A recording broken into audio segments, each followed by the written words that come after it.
नमस्कार मित्रांनो, तू रे माझा मित्र मालिकेच्या आजच्या भागामध्ये आता अर्णव हा रूममध्ये येत असतो. मिस इंदौर असा आवाज तो आतमध्ये देत येतो. तेव्हा ईश्वरी मात्र घाबरते, कारण की ती ईश्वरीच्या आईची आणि अर्णवच्या बाबांची जी काही स्टोरी आहे ती नेटवर बघत असते. आणि तेवढ्यातच त्याला शिर्केचा कॉल येतो आणि तो परत माघारी जातो. हां, हॅलो बोला शिर्के, असं बोलत तो पुन्हा रूमच्या इथे बाहेर जातो. मग ईश्वरी ठरवते की नाही, काही करून आता हे फोटो लपवले पाहिजेत. आता ईश्वरीच्या आईचा आणि रमाकांतचा फोटो, त्याचप्रमाणे त्यांची जी न्यूजपेपरच्या तुकड्याची जाहिरात होती, ती देखील आता ती लपवण्याचा प्रयत्न करत असते. आणि ईश्वरी ते एकदम पटकन बाजूला करते. तेवढ्यात परत अर्णव येतो. आता अर्णव आल्याबरोबर म्हणतो, की "मिस इंदौर, तुला माहिती आहे, मी एक फार मज्जा केली आहे. म्हणजे राकेशची मी आज वाट लावून आलो आहे." तेव्हा ईश्वरी विचारते, की "म्हणजे काय?" तेव्हा अर्णव तिला सांगतो, की "तुला माहिती आहे, मी एकदम राकेशचा प्लॅन फ्लॉप करून टाकला आहे." आता घडलेला सगळा प्रकार तो तिला सांगतो. म्हणजे कशाप्रकारे ताई आणि जिजू दोघंजणही देवळातून आले. त्यानंतर राकेशला मी सॉरी बोलण्याच्या बहाण्याने मिठी मारली आणि त्याच्या जे खिशातलं मंगळसूत्र होतं ते बाहेर काढलं. ताईला तो मंगळसूत्र म्हणजे सगळे तिचे दागिने विकणार होता आणि त्याचे पैसे खाणार होता. परंतु मी त्याला तसे करू दिले नाही आणि ताईचे जे काही पैसे होते ते मी वाचवले. म्हणजे ताईचे दागिने हे ताईला परत मिळवून दिले. आणि तो किती लबाड आहे, चोरांकडून मुद्दाम चोरी करून घेऊन तो हे सगळे माल लंपास करणार होता आणि स्वतः पैसे घेणार होता मात्र. पण मी मात्र तसं होऊ दिलं नाही. त्याचा चांगलाच प्लॅन मी फ्लॉप केला. मी सिंदूर त्याचा ना चेहरा अगदी बघण्यासारखाच झाला होता. तू हवी होतीस तिथे. तेव्हा आता ईश्वरी ही गप्पच उभी असते आणि अर्णव म्हणतो, की "मिस इंदौर, काय झालं?" तेव्हा ती गप्पच असते. ती म्हणते, की "नाही, काहीच नाही." अर्णवच्या लक्षात येतं, की ईश्वरी नेहमीप्रमाणे वागत नाहीये. तिच्या वागण्यात काहीतरी वेगळंच दिसून येतंय. त्यावेळेला अर्णव विचारतो, की "मिस इंदौर, हे काय आहे? खाली काय पडलंय?" तेव्हा आता अर्णवचं लक्ष तिकडे गेल्याबरोबर ईश्वरी जराशी दचकते. आणि नंतर राकेशचा दुसरा प्लॅन सुरू झालेला असतो. या राकेशला तर काही उसंतच नसते. एक नाही तर दुसरा प्लॅन हा त्याचा सुरूच असतो. परंतु प्रत्येक प्लॅनसाठी तोंडावर माती खातो. ठीक आहे, जाऊ दे. असो, पुढे बघूया. तेव्हा मग राकेश आता जे सगळे काही तिजोरीतले पैसे ते लंपास करण्याच्या प्रयत्नात असतो. तो म्हणतो, की "चिंटूकल्या, तुला काय वाटलं, की मला तू फसवशील म्हणजे प्रत्येक वेळेला हरवशील? तर असं होणार नाही. कधी ना कधीतरी तू पण माझ्या डाव्यात फसणारच आहेस." त्यामुळे आता तो ठरवतो, की मी आता ही तिजोरी उघडतो आणि त्यामधून काहीतरी पैसे मिळतील किंवा पासबुक, चेकबुक काहीतरी मिळेल, अशा प्रयत्नांमध्ये तो असतो. आता तो चावी घेतो आणि चावीने तो ती तिजोरी उघडत असतो आणि उघडत असताना आता त्याच्या हातामध्ये एक चेकबुक लागतं आणि ते लागल्याबरोबर तो विचार करतो, की "अरे वाह! याच्यात पैसे तर काहीच नाही आहेत, पण चेकबुक मात्र ठेवले. असू दे, हे पण माझ्या कामाचंच आहे." आता तो चेकबुक घेतो आणि म्हणतो, की "चला, फायनली आता माझं काम होणार." या चेकबुकमध्ये मला हवी ती अमाउंट टाकून घेतो आणि चिंटुकल्या, तुझं अख्खं बँक अकाउंटच खाली करतो की नाही ते बघ आता. म्हणजे कसं आहे ना, आता मला जे पैसे हवेत ते मी मस्तपैकी घेतोच घेतो. आणि तो खरंच खुश झालेला असतो. आणि त्यानंतर म्हणतो, की आता यावर या चिंटुकल्याची अशी हुबेहूब सही करतो ना, की कोणीही ओळखू शकणार नाही. कोणी म्हणजे कोणी, स्वतः तो चिंटुकल्या पण ओळखू शकणार नाही, की ही सही त्याने केलेली नाहीये. त्यावेळेला मग आता तो हे सगळं करत राहतो. तर इथे आता जशी अर्णवची सही असते तशी तो बघून घेतो. अच्छा, अर्णवची सही अशी आहे. मग मला कसं करायचं आहे हे सगळं तो स्वतःच्या डोक्यामध्ये करून घेत असतो फिट. आणि मग काम करणार असतो हिट. तेव्हा इथे राकेशचा प्लॅन मात्र पूर्णपणे रेडी झालेला असतो. तर पुढे बघूया. अर्णव विचारतो, की "मिस इंदौर, हे काय आहे? म्हणजे हे खाली पडलंय ते काय?" तेव्हा ईश्वरी म्हणते, की "काही नाही ते." तेव्हा अर्णव म्हणतो, की "मिस इंदौर, असं कसं काय नाही? काहीतरी आहे नक्की ना? काहीतरी पेपर दिसतोय तो. काय कागद आहे हा?" असं ईश्वरीला तो विचारत असतो. त्यावेळेला ती दचकते, की अर्णवने आता जर घेतलं तर पूर्णपणे याची वाट लागली. आणि मग आता राकेश हा ते काही पेपर्सवर सही करणार असतो. म्हणजे चेकबुक रेडी करत असताना तो ते पळून घेऊन जात असताना नेमक्यातच तिथे आता मामा आलेला असतो. मामा हा मात्र अर्णवच्या मदतीला कायमच धावत असतो बरं का. कारण काही चुकीचं झालं, विनाश मामा हा कायम आपल्या अर्णवसाठी उभाच असतो. अगदी एखाद्या आधारस्तंभाप्रमाणे. मग राकेश काय करतो? राकेश जाऊन पडद्याच्या मागे लपतो. आता हा मामा एवढ्या रात्री इथे काय करतोय? त्याला खूप राग आलेला असतो. त्यानंतर मग अविनाश हा पुढे-पुढे चालत येतो आणि त्याच्या हातात काहीतरी पेपर्स असतात मित्रांनो. मग तो पुढे पुढे चालत येतो. राकेश वैतागतो, की हे काय आहे आणि हा करतोय तरी काय? आणि मग तो लपण्याचाही प्रयत्न करू लागतो. तेव्हा आता स- इथे ईश्वरी मात्र खूप घाबरलेली असते. अर्णव विचारतो, की मिस इंदोर काय झालं? तेवढ्यातच आता ईश्वरी ही जराशी घाबरल्यासारखी होते. ती म्हणते, की काहीच नाही अर्णव सर. मग तो पटकन तो कागद म्हणजे जो पेपर असतो तो उचलतो आणि बघणार तेवढ्यात ईश्वरी त्याच्या हातून तो फोटो खिचून घेते. तेव्हा अर्णव म्हणतो, मिस इंदोर अगं काय झालं? म्हणजे तू असा फोटो का बरं खिचून घेतलास? तेव्हा ईश्वरी म्हणते, की काही नाही.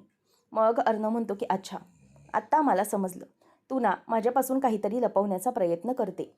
तेव्हा ईश्वरी मात्र आता दचकते आणि अर्णवने असं बोलल्यामुळे तिला जामच आता धक्का बसलेला असतो. तेव्हा मग अर्णव म्हणतो, की बोल ना मिस इंदौर, तू काय लपवण्यापासून प्रयत्न करतेस ना हे मला आता समजले. नक्कीच तू काहीतरी माझ्यापासून लपवते. आता अर्णवचा तो टोन पाहून ईश्वरी मात्र चांगलीच घाबरते. मामा पुन्हा मागे येतो. त्याला तिथे काहीतरी चुकतंय असं आढळतं. म्हणून तो पुन्हा मागे येतो काहीतरी बघण्यासाठी. तेवढ्यातच त्याची नजर समोर असलेल्या पडद्यावर जाते. आता तिथे पडद्यावर नजर गेल्याबरोबर मामा मात्र ओळखून जातो की काहीतरी गडबड आहे. मग समोरच त्याला दिसतं की कोणीतरी तिथे उभं आहे. आता अंधार असल्यामुळे त्याला व्यवस्थितपणे दिसून येतं की पडद्याच्या मागे ना कोणीतरी उभा आहे. तेव्हा आता तो तिथे चालत चालत येतो आणि पडद्यावर बघायलाच जाणार असतो. त्यावेळेला आता अर्णव म्हणतो, की मिस इंदौर अगं घाबरतेस काय?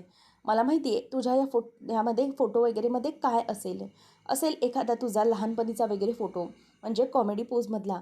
हल्ली तुझे असतात ना असे कॉमेडी पोजमधले फोटो, तसा एखादा फोटो असेल तुझा, बरोबर की नाही? आणि म्हणूनच तो मला बघू देत नाही आहेस की नाही? नाही, पण मला ना हा फोटो बघायचाच आहे, काही झालं तरीही. मिस इंदौर हा फोटो मला दे. तेव्हा आता ईश्वरीकडून तो झटापट करून तो फोटो घेत असतो.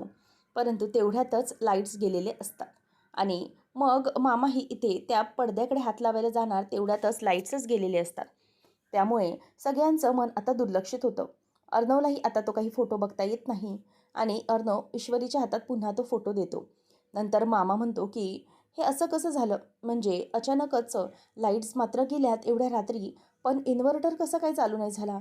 असं मामाला प्रश्न पडतो. तेव्हा अर्णव म्हणतो, मी सिंदूर तू इथेच बस, घाबरू नकोस, मी लगेचच बघून येतो की काय झालं आहे ते. आता मामा पण तिकडून दुर्लक्ष करतो आणि जनरेटर कसं चालू झालं नाही बाहेरच्या बाजूला बघायला जातो. तर ईश्वरी आता तो फोटो हातात घेऊन असते आणि म्हणते, की बरं झालं अर्णव सरांनी फोटो बघितला नाही, आणि जर फोटो बघितला असता तर खूप मोठा प्रॉब्लेम झाला असता. मग मी काय केलं असतं काय माहिती, असं ईश्वरी आता बोलायला लागते. त्यानंतर इथे आता सगळा काही प्लॅन हा फ्लॉप झालेला असतो आणि राकेश घाबरतो. बरोबर हा मामा ऐनवेळेलाच येतो. आता मामा तिथून निसटलाय हे पाहून राकेश आता पटकन तिकडून निघतो.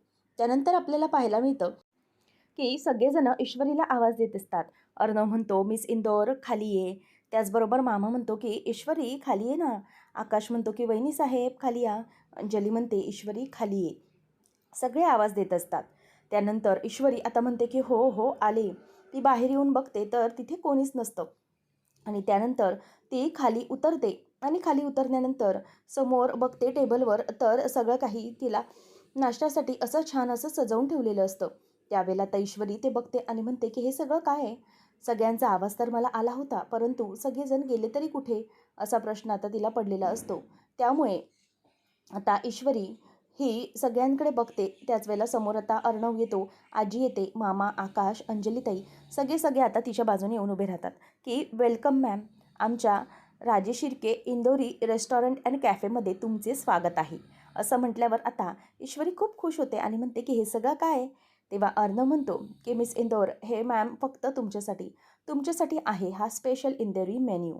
तेव्हा मग अंजली म्हणते, की हो सगळं काही बघा बघा, प्लीज बी सीटेड मॅम. असं म्हणून अर्णव आता तिला बसायला खुर्ची देतो. तेव्हा अंजली म्हणते, की तुमच्यासाठी स्पेशल बघा जिलेबा, आणि त्यानंतर मग हे इंदोरी पोहे जिरावती घातलेले. त्याचप्रमाणे मग मामा म्हणतो, की स्पेशल इंदोरी कचोरी आणि स्पेशल इंदोरी समोसा. हे सगळं सगळं चाट तुमच्या आवडीसाठी आहे मॅडम. हे सगळं तुमच्यासाठी बनवण्यात आलेले आहे. स्पेशल इंदोरी पद्धतीचे पोहे देखील आहेत. तेव्हा आता ईश्वरी सगळे काही अगदी डोळे टवकारून बघतच राहते. नंतर मग अर्णव तिच्याकडे बघतो आणि म्हणतो, की मॅम घ्या घ्या, तुम्हाला टेस्ट करण्यासाठीच बनवले आहे सगळे. तेव्हा आता आकाश म्हणतो, की येस म्हणजे वहिनीसाहेब तुम्ही जे काही खाल ना ते तुमच्यासाठी हे सगळं स्पेशल आहे. तेव्हा आता हे सगळं ऐकल्यानंतर ईश्वरीला खूपच आनंद होतो मनापासून आणि ईश्वरीचे डोळे अगदी पाण्याने भरून आलेले असतात. कारण की इतका मोठं सरप्राईज म्हणजे आपल्या माणसाने तिला देणं हे तिच्यासाठी फारच वेगळं असतं. तेव्हा आता अर्णव हा तिला खायला सांगत असतो म्हणजे टेस्ट करून बघायला, परंतु ईश्वरी काही खात नसते. त्यावेळेला आता अर्णव म्हणतो की "1 मिनिट मॅम" आणि तो तिच्या प्लेटमध्ये तो तिथे असलेला समोसा घेतो आणि म्हणतो की "मॅम तुम्ही टेस्ट करत नाही आहात, थांबा. आम्ही तुम्हाला टेस्ट करून देतो." त्यावेळेला आता ईश्वरी काही खात नसते, ती गप्प असते. तेव्हा अर्णव पुढे येतो आणि समोसा तिला टेस्ट करायला देतो. तेव्हा आता ईश्वरी पण त्याच्या हातून खाते.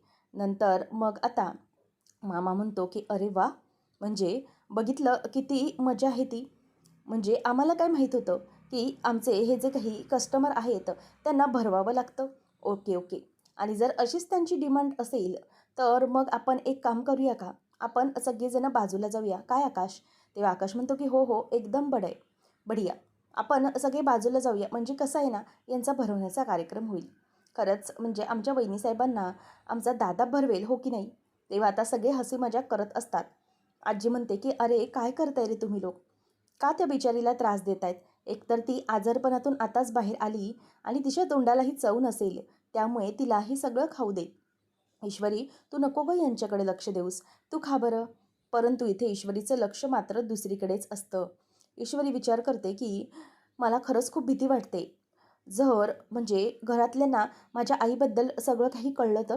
या घरातल्यांच्या सगळ्यात मोठ्या दुःखाला कारणीभूत माझीच आई आहे, हे जर यांना समजलं तर? हे सगळेजण माझ्यावर किती प्रेम करतात, किती काळजी करतायत माझी आणि मी खुश राहावी, माझ्या चेहऱ्यावर एक स्माईल बघण्यासाठी किती धडपड करतायत सगळे. खरंच तेव्हा मग आता लगेचच ईश्वरी म्हणते, की "हो." आणि ती पण एक स्माईल देते. तेव्हा आता अर्णव हा ईश्वरीची मस्करी करत असतो. तेव्हा आजी म्हणते, की "चिंटू काय झालंय? तुला सांगितलं ना मी, की माझ्या सुनेला त्रास देऊ नकोस म्हणून. कशाला त्रास देतोस रे?" असं म्हणून ती आता त्याचेच कान पिळते आणि ते पाहून ईश्वरीला हसायला येतं. त्यानंतर मग आता आजी म्हणत असते, की "आणखी एक सरप्राईज आहे." तेव्हा आता सगळेजण बघतच बसतात. आजी म्हणते, की "ईश्वरी तू खाऊन घे, मग ना सगळ्यांसाठी एक सरप्राईज आहे. खास करून ते ईश्वरीसाठी जास्त मोठं सरप्राईज आहे." तेव्हा मग सगळे अगदी डोळे टवकारतात, की काय सरप्राईज आहे? तेव्हा आजी म्हणते, की "हो, मी सांगणारच आहे, परंतु मला त्याच्यासाठी सगळेजण घरामध्ये हवे आहेत." तेव्हा आता लगेचच अंजलीला आजी विचारते, की "जावई बापू कुठे आहेत?" तेव्हा अंजली म्हणते, की "आहेत, ते खोलीतच आहेत." त्यावेळेला लगेचच आता अविनाश म्हणतो, की "हो आणि आमच्या या पण नेहमीप्रमाणे खोलीमध्ये तो झोपण्याची ॲक्शन करून दाखवतो." आता सगळेजण हसत असतात. तेव्हा मग अंजली आणि मामा हे आपापल्या बेटर हाफला बोलवण्यासाठी निघून जातात. तेव्हा आता अर्णव म्हणतो, की "मिस इंदौर कसली वाट बघतेस तू? चल, चल सुरुवात कर. आज तुझी तब्येत ठीक नाही आहे." असं म्हणून आता तो तिला खायला सांगतो. तर इथे रूममध्ये राकेशची अर्णवसारखी सही करणं सुरू असतं. म्हणजे अर्णव जशी सही करतो, तशी सेम सही त्याला आता करायची असते आणि त्याचीच प्रॅक्टिस त्याची सुरू असते. आणि अर्णवसारखी सही करणं हे त्याच्यासाठी आता खूपच सोपं बनलेलं असतं. मग तो म्हणतो, की "बघ आता चिंटूकल्या, मी काय करतो ते. अर्णवची हुबेहूब सही करून तुला नाही अडकवतो ना, तर बघ." तर इथे राकेशचं ते प्लॅनिंग सुरू असतं आणि वल्लरी ही म्हणत असते, की हे फोटो अजूनही त्या अर्णवने बघितलेले नाही आहेत. ईश्वरी काही अर्णवला सांगणार नाही असंच दिसतंय मला. परंतु आता मला एक गोष्ट मात्र केली पाहिजे. ते म्हणजे की हे जे काही फोटोज आहेत ना, हे फोटो आता अर्णवपर्यंत पोहोचले पाहिजेत. कारण की जेव्हा हे अर्णव फोटोज बघेल ना, तेव्हाच काहीतरी होऊ शकतं. आणि जोपर्यंत तो फोटो बघणार नाही, तोपर्यंत काही धमाका होणार नाही. त्यामुळे हे फोटोज त्यांना दिसणं हे जास्त गरजेचं आहे, असं मामी ही स्वतःहून विचार करत बोलत असते. कारण ईश्वरीच्या वागण्यावरून तरी दिसत नाही, की हे फोटोज हे तिने काहीतरी करतील वगैरे. त्यावेळेला आता इथे अंजली ही आवाज देते, की "अहो, ऐकलत का?" आणि ती आवाज देऊन राकेशला आवाज देत असते. दरवाजा त्याने बंद केलेला असतो. तेवढ्यातच आता तो म्हणतो, की "आता या बावळट बायकोचं काय काम आहे माझ्याकडे? काहीतरी महत्त्वाचं काम आलं कीच ही मध्ये तडमडते." तेव्हा तो दरवाजा उघडत, "हो गं, आलो राणी सरकार." असं म्हणून बाहेर येतो आणि दरवाजा उघडतो. ती म्हणते, की "इथे काय करताय?" तो म्हणतो, की "नाही, अगं असंच बसलो होतो. बोल ना, काय झालं?" तेव्हा ती म्हणते, की "बाहेर चला, खाली चला." तेव्हा मग तो म्हणतो, की "का गं, काय झालं?" तेव्हा ती म्हणते की आजीने ना ईश्वरीसाठी काहीतरी स्पेशल सरप्राईज दिले, त्यामुळे चला ना तुम्ही प्लीज. तेव्हा तो पण खाली उतरतो आणि हो चल आपण जाऊया असं म्हणतो. तेवढ्यातच त्याच्या डोक्यात विचार येतो की नक्की काय असेल, या म्हातारीने काय सरप्राईज प्लॅन केलं असेल बरं ईश्वरीसाठी, असा विचार त्याच्या मनात येत असतो. तेवढ्यातच आता वल्लरीच्या हातामध्ये फोटो असतो आणि दरवाजा उघडत असल्यामुळे मामा तिथे येतो आणि म्हणतो की वल्लरी जरा खाली येतेस का, आईने तुला बोलावलं आहे. असं म्हटल्यावर वल्लरी म्हणते की हो येते मी, आणि ती त्याला पुढे जायला सांगते. त्याचबरोबर इथे सगळेजण खाली जमलेले असतात आणि तेवढ्यातच मग सगळे जमल्याबरोबर आजी म्हणते की चला आता सुरुवात करूया आपण. ईश्वरी तू एक काम कर, तू ना आता या पाटावरती बस. तेव्हा आता ईश्वरीला पाटावर बसायला सांगितल्याबरोबर आजीला लगेच आकाश विचारतो की आजी या पाटावर कशासाठी. तेव्हा मग आता लगेचच ती म्हणते की हे बघ, आता ना मी ईश्वरीचं औक्षण करणार आहे. मग त्यावर मामा म्हणतो की अरे वा. मग वल्लरी म्हणते की पण हिचा वाढदिवस वगैरे तर नाही आहे. मग मामी म्हणते की हो, वाढदिवस तर नाही, परंतु काय आहे ना की वाढदिवस नसला तरीही एखाद्याचं कौतुक करायचं असेल किंवा एखाद्यावरती नवीन जबाबदारी सोपवायची असेल तर त्याच्यासाठी तर आपण कोणाचं तरी औक्षण करू शकतो ना, आणि त्यासाठी मी ईश्वरीचं औक्षण करत आहे. तेव्हा मग राकेश विचार करतो की या म्हातारीला झालंय तरी काय, ही अचानकच या ईश्वरीचं औक्षण वगैरे कशाला करते, त्या कोणालाच काही कळत नसतं. नंतर मग आता आजी म्हणते की बस ईश्वरी इथे ये. आता ईश्वरी ही पाटावर बसते.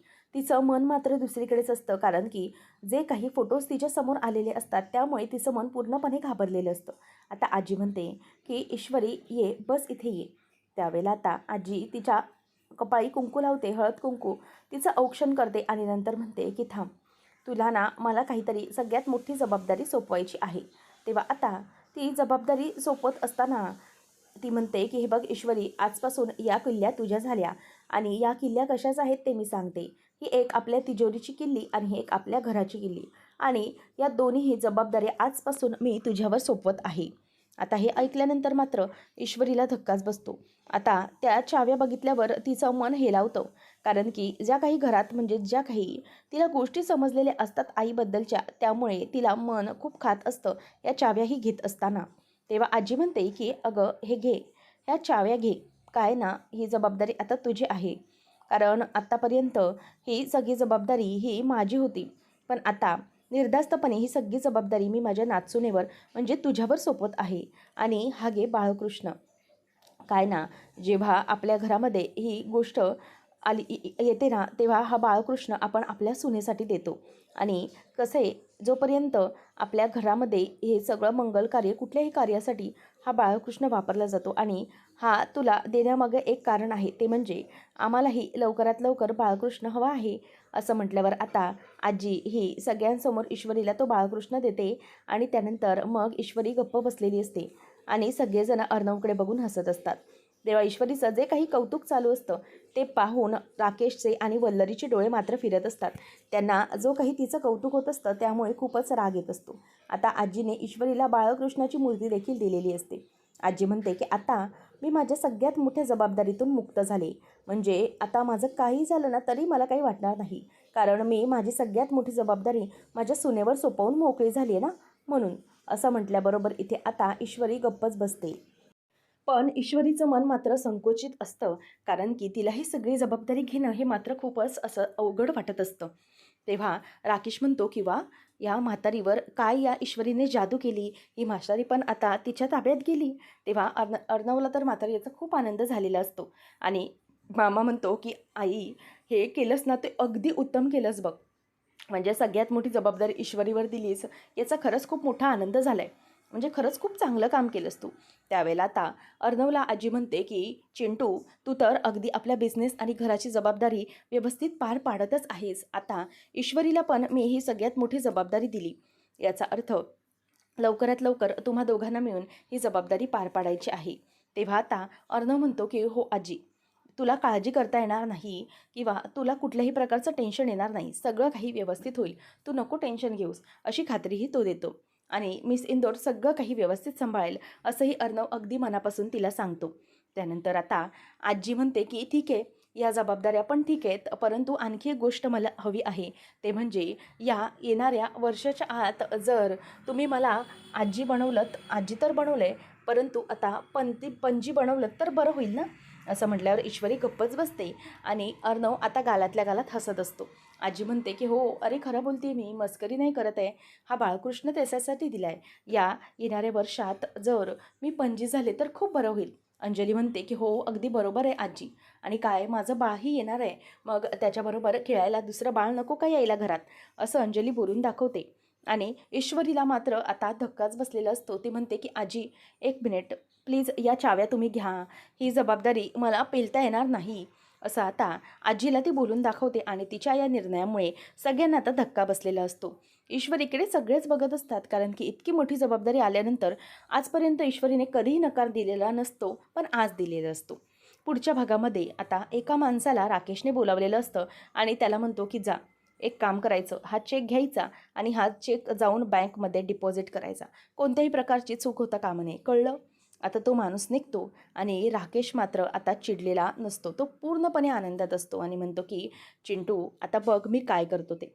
माझ्याकडून तू सगळे सोर्सेस बंद केले. आता तुझीच सही करून मी तुझी वाट कशी लावतो ते बघ. आता इथून पुढे काय होणार आहे हे तुलाही कळणार नाही. नंतर मग आता राकेश अशा धुंदीत असतो आणि आकाश मात्र अर्णवला समजवत असतो की ब्रो, तुला तुझ्या मनातलं तिला सांगावंच लागेल, तुलाही सांगावंच लागेल. लव वॉज नेवर इझी ब्रो, आणि लवमध्ये तुला एवढी रिस्क तर घ्यावीच लागणार आहे, असं तो त्याला आता समजवत असतो. आणि ईश्वरीला त्याच्या मनात, तुझ्या मनातलं लवकरात लवकर सांगून टाक, हेही देखील तो म्हणत असतो. आता आकाशचं हे बोलणं अर्णव ऐकतो आणि त्याच्या मनामध्ये आता वेगळेच विचार सुरू होतात. तर ईश्वरी इथे व्हॉईस नोट बनवत असते. म्हणजेच व्हॉईस नोट बनवून ती आपल्या आईला विचारत असते की आई, काही वर्षापूर्वी तू इंदोरमध्ये असताना तुझ्याबरोबर काही घडलं होतं का? म्हणजे एका न्यूजपेपरमध्ये तुझं नाव आणि एका गोष्टीमध्ये तुझं नाव आलं होतं. एका माणसाबरोबर तुझे नाते आहे असं सगळं समोर आलं होतं. मग ते खरं आहे का? असं सगळं आता ईश्वरी ही विचारत असते व्हॉईस नोटमधूनच आईला. तेवढ्यातच मागून वल्लरी येते आणि वल्लरी, ईश्वरी काय झालं, असा आवाज मागून देते. तेव्हा आता ईश्वरी मात्र गप्पच बसलेली असते. अशाच मालिकांच्या अपडेटसाठी आताच आपल्या चॅनेलला सबस्क्राईब नक्कीच करा. धन्यवाद.